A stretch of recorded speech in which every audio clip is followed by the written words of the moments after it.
Halimbawa po, ito, ang facts po, presidente si Bongbong Marcos at hindi niya pinagpatuloy yung marami sa mga ginawa ni Pangulong Duterte, hindi niya pinagpatuloy. Wag 'yun, masyadong controversial 'yun. Yung ano na lang, yung Uniteam, 'di ba? Oh, hindi niyo pwedeng sabihin na hindi totoo na wala ng Uniteam. Wala ng Uniteam. Pero pag sinabi ko, kaya nawala yung Uniteam dahil pinag-initan si BP Sara, siniraan ng siniraan, hindi niyo pwedeng i-fact check yun. Kasi naniniwala kayo na sa kabaliktaran, si BP Sara naman yung nanira. Yun po, opinion po yun, pareho.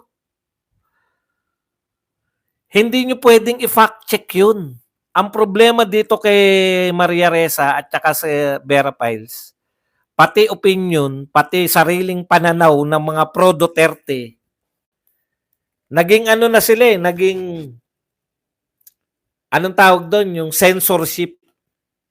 Bawal ka mag-post basta pro-Duterte ka. Pero pag anti-Duterte ka, wantosawa ka mag-post sa Facebook. Yun yung problema. At na-realize yan ni Mark Zuckerberg. Yan yung official na sabi ni Mark Zuckerberg. Pero ang opinion dyan ng marami, galit sa kanya si Trump.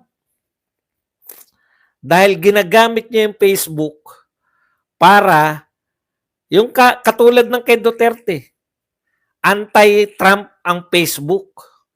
Hindi siya nagpo-post ng mga pabor kay Trump. Dahil si Trump na nasa kapangyarihan, yari siya pag pinagpatuloy niya yung ginagawa niya para maapis niya si Donald Trump. Opinion na po yan. Yan na po ay hindi nyo po pwedeng i-fact check. Naintindihan nyo? Ang facts, tatanggalin na ni Mark Zuckerberg yung mga fact checker. Yun po yung facts. Sinimulan na nila sa Amerika. Sabi ni Maria Ressa, okay pa rin sa amin basta wag pakialaman sa Pilipinas. Utot mo. Di bang mas malala ang mga fact checker dito eh. Pati opinion, pinafact check eh.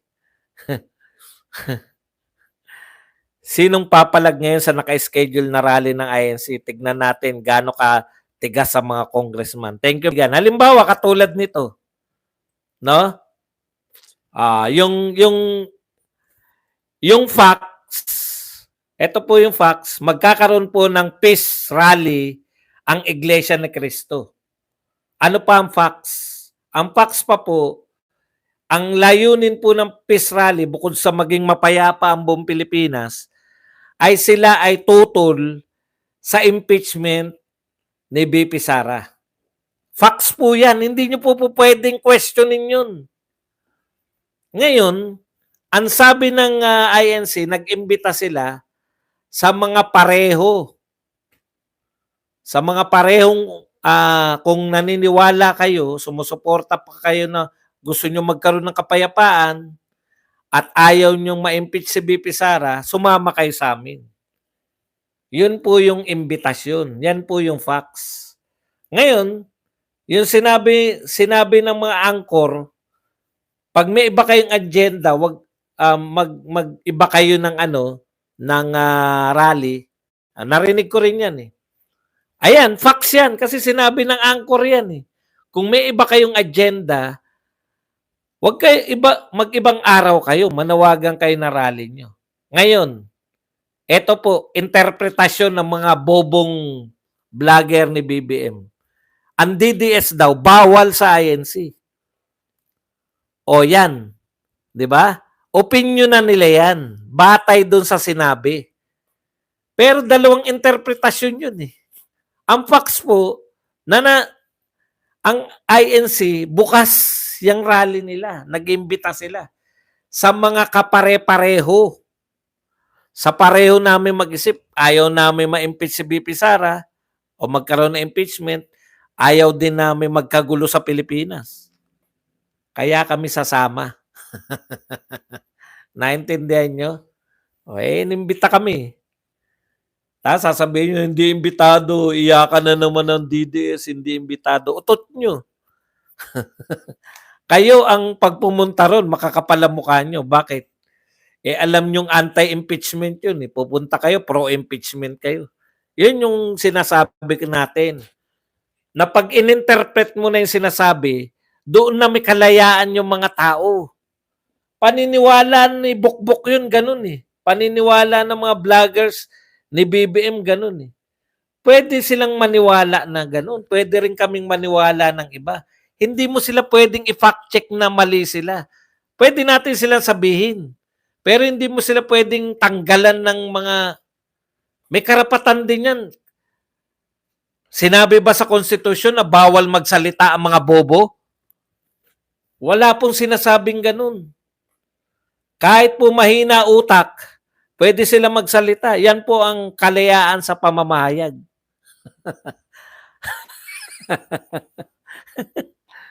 Hindi po kami against dyan. Kaya nga, banatan lang tayo sa talkies lang eh. Di ba? Etong mga Vera Files, Vera Files, tsaka tong mga Vera Files, tsaka tong si Maria Ressa, pati po mga opinion ng mga tao, pinakikialaman nila.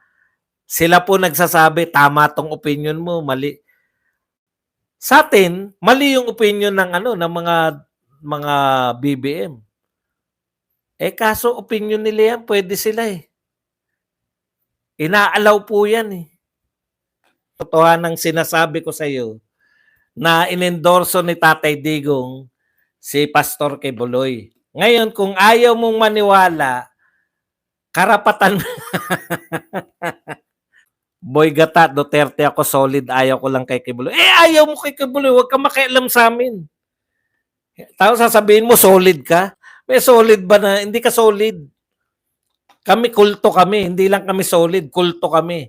Kung ano sabihin ni Tatay Digong, yun ang iboboto namin. Ikaw, meron kang solid ako Duterte, pero ayaw ko dito. Ikaw yun, kaya ka nga hindi vlogger. Kaya ka nga sugaron lang eh. Lucky 18 ka, di ba? Wala kaming pakialam sa'yo. Hindi ka solid. Ang solid, kung anong inendorso ni Tatay Digong, yun ang ang dami-dami mong hinahanap, tapos hindi ka naman pala solid. Sabihin mo, Duterte, iboboto ko lahat, pwera sa Quiboloy. Okay. Wala kaming problema dyan, pero wag mo sabihin hindi inendorso ni Tatay Digong si Quiboloy. At alam mo, sa mga pambobo yan, na mga vlogger, punta ka sa bobong vlogger, pero dito hindi pa pwede yan. Matatalino mga tao rito. Badong, yes to Marcoleta ako, pero no to Quiboloy. O yan, okay lang yung sinasabi niya. Po nalalaman ka pa solid eh. Wala daw, hindi raw in-endorse. Utot mo. Kakasuhan ba ni Bacale si Tamba sa Comelec? Sino ba si Bacale? Si Nene? Yan ba yung kalaban? Alam niyo po, eto, hindi ko maintindihan, no? Reaction ko po dyan. Yan ba yung Bacale? Yan yung kalaban ni Tamba na nawala dun sa official? Okay, eto po yung aking reaction dyan. Alam niyo po, kaya po nagkakaroon ng mga nuisance candidate, tinitignan nila ikaw ba may kakayahan ka tumakbong senador? Kasi pambuong Pilipinas yan eh, di ba? Pero yung mga ganyan po na congressman, dapat wala po nuisance, pwera na lang kung ganito po yung mga nuisance, talagang nanggugulo ka lang, kapangalan ka, di ba? Merong mga ganun tumakbo eh. Kapangalan ka tapos pinatakbo ka para manlito. I-declare yan kasi meron pong mga ganun na mga pagkapangalan ka ng kasalukuyan. Kasi wala na tayong ngayon eh, yung boto, yung sulat-sulat. Malilito talaga yung tao nun, pareho kayo ng pangalan. Kasi dati, may mga ruling yan na pag parehong pangalan, yung incumbent, sa kanya mapupunta yung boto. Kunwari, pareho kayong Salvador Aratilis, halimbawa. Pareho kayo. Siyempre, sa isang lugar, magkakapareho na apelyido eh. May Salvador din. Ikaw ang congressman, Salvador Aratilis. Nung panahon ng sulat kamay lang, hindi siya i-disqualified pero lahat ng bumoto sa Salvador Aratilis, mapupunta yan sa incumbent congressman. Ngayon po, dahil walang incumbent, pag kapangalan mo, di-decide na tanggalin ka na lang. Dahil panlito ka lang eh. Yun po yun. Pero po, maliban dyan, no? Maliban po dyan, dapat pinapayagan lalo na sa mga lokal. Bakit? Kasi hindi po applicable yung kaya ba nitong mangampanya. Natural. Magbubuti nga kayang ikutin yung congressional district eh. Nakuha nyo po? Dapat hindi dinisqualify yan. Lalo na in-endorse yan ni Tatay Digong. Oh, ibig sabihin kung endorse yan ng dating Pangulo, may kakayahan yan. Sa assessment ng dating Pangulo, itataya niya ba yung sarili niya? Kung walang kakayahan yan? Sigurista eh. Gustong walang kalaban eh. Okay. Dito sa Pagadian City, Zamboanga del Sur, Idol Badong, magsama-sama ang INC at mga paring Katoliko sa darating na Lunes para sa gawang rally 6 a.m. hanggang 10 p.m. ng gabi. Grabe, no? Nga ba? Careful kasi pag bumuboto, mamili, like yung kay PRRD endorsement. Hindi ko maintindihan. Hindi po kami namimili. Kulto kami. Kung sino in-endorse ni Digong, dun kami. Kulto kami. Hindi po kami pangkaraniwang mga tao. Yung poon namin si Digong. Boss, mukhang kakampi na ang Dilawan sa ating mga DDS kasi nananawagan na si Carpio ng people power. Hindi na makatiis eh. Yung may mga utak pa sa mga Dilawan. Talagang hindi matitiis tong gobyerno na to. Pero yung mga nabayaran, dehin bukiki yan. Ingay-ingay nyo sa ibang issue. Pagdating sa tunay na issue. Di ba? O halimbawa, eto po bukod po sa panlilin lang ni Erich Sylvester. Panlilin lang po yan eh. Hanggang ngayon eh. Kasi TNT ako, wala raw siya nagawang kasalanan sa mga sa Pilipinas. Di ba kasalanan yung niloloko mo kami hanggang ngayon? Paano ka naging US citizen kung TNT ka? Ang alam namin sa TNT, undocumented. Nakita namin papeles mo, tinatanggihan na yung pag-apply mo ng passport dahil ikaw ay gumamit ng peking mga papel. Kahit po maraming Duterte party list, isa lang po iboto nyo. Sa election, Sir Badong, Sis Ram. Kulto kami ni Digong dito, kaya kung sino sinabi niya iboto, yun ang iboboto namin. Boss, hindi ako member ng KOJC pero gusto kong vision at wisdom ni Pastor Kibuloy. Pag narinig nyo po yung mga sinasabi ni Pastor Kibuloy, saan kami nagkakapareho ni Pastor Kibuloy? Yan sa ayuda na yan. Sayang ang pera. 'Di ba? Sinasabi nga ni Pastor Kibuloy, dapat, ito rin yung matagal ko nang sinasabi. Pero dito kami nagkasundo numero 1 eh. Nagkausap kami. Nagkausap kami. Sabi niya, kaysa yung binibigay mo na direkta ayuda, gawan mo ng paraan para magkaroon ng trabaho yung tao. Dahil ang trabaho, yan yung magke-create ng kita. Di ba? Trabaho yung magke-create ng kita eh. Ayuda, alam ng mga tao yan, minsanan lang yan eh. Buwan-buwan ba yan? Pati KOJC, sasali dyan. No? Sino makakapigil? Peace rally. Alam niyo po, etong mga 'to, kayo lang naman nagsasabing magulo mga Duterte. Ilang rally na po nasaksihan natin, ilang maisog na. May nanggulo ba sa mga Duterte? Diyan ang haba po niyan, yung rally po ng KOJC dito sa Liwasang Bonifacio. 1 linggo yata 'yun. More or less 1 week 'yun, 'di ba? May nanggulo po ba? Sinuportahan din 'yun ng mga Duterte supporters, yung KOJC. May nanggulo po ba? Eto pong sa EDSA Shrine, mahigit 1 linggo 'yan. O hindi, kulang-kulang 1 linggo. May nanggulo ba? Yan yung sinasabi ko sa inyo eh.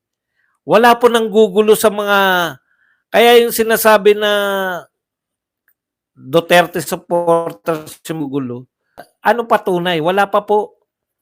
Halos lahat yan nasamahan ko eh.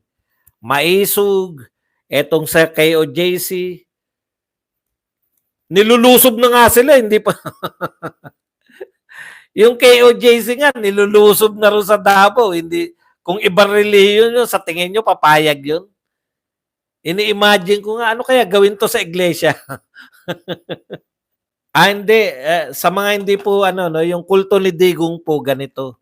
Ang kaisahan po namin yan, pag kayo naniniwala kayo na yung sinasabi, yung dito sa direksyon natin na yung